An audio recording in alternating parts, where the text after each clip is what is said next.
एक व्यक्ति को बहुत गाली दी, देश का पहला आतंकवादी नाथूराम है, लेकिन आप सोचिए कसाब ने 270 लोगों को मारा, वो आतंकवादी नहीं है। राजीव गांधी ने 17,000 निहत्थे लोगों को मार दिया, वो आतंकवादी नहीं है।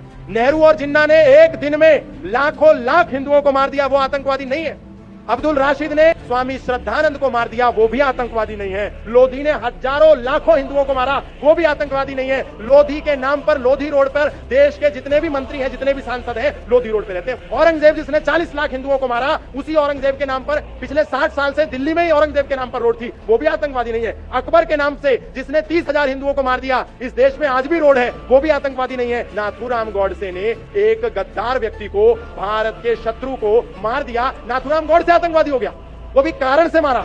जिस गांधी ने भारत का जब विभाजन हुआ तब अनशन नहीं किया, लेकिन भारत ने जब 55 करोड़ रुपए पाकिस्तान को देने से मना कर दिया तो अनशन कर दिया।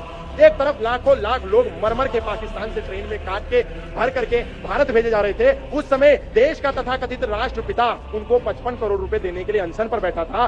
वो राष्ट्रपिता भारत का टुकड़े ना हो इसके लिए अनशन पर नहीं बैठा, और देश में ये सर्कुलेट कर दिया कि नाथूराम गॉडसे इस देश का पहला आतंकवादी है। अच्छा होता कि हम कहते कि इस देश में औरंगजेब आतंकवादी है।